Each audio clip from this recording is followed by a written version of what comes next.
Le dehors, c'est pas dedans.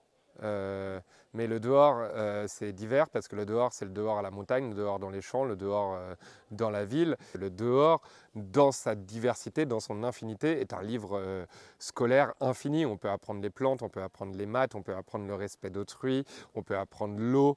On peut tout apprendre dehors. Finalement, c'est juste étendre les possibilités pédagogiques pour un éducateur, un animateur, un enseignant ou un adulte de continuer à grandir et à apprendre.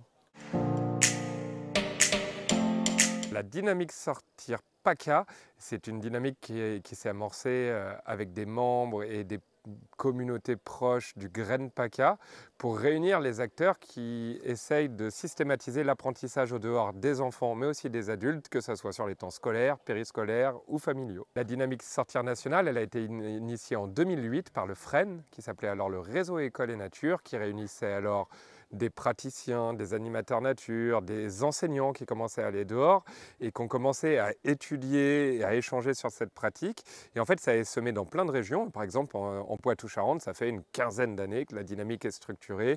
Elle se réunit chaque année et on l'observe là-bas. La présence de cette dynamique a permis à l'académie d'être très engagée sur les pratiques d'éducation au dehors, les assos d'éducation à l'environnement, d'être très mobilisés. Et on voit bien que ça a permis de structurer finalement un écosystème, de partager des pratiques, d'engager des financements et finalement de nourrir cette possibilité pour les enfants et les adultes d'apprendre dehors plus souvent. On s'est dit avec les personnes qui nourrissent cette dynamique Sortir PACA qu'on avait encore besoin de convaincre.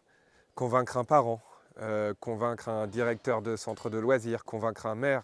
On se rend compte que les arguments sont extrêmement larges et que dans notre métier, on n'est pas amené à tous les maîtriser. Et donc on a voulu réunir tous ces arguments et trouver des formats de formation qui permettent de les transmettre de manière ludique. Les arguments du point de vue de la santé que je mentionnais tout à l'heure, du point de vue des apprentissages, du point de vue de la conscience environnementale, point de vue de la forme du corps, de comment on est en forme dans notre corps.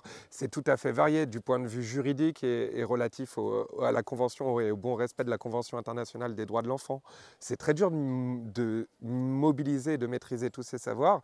Donc on a essayé un peu de les résumer, de les condenser, de les synthétiser et de les rendre assimilables par toute personne qui essaye de créer une dynamique d'apprentissage dehors là où il est.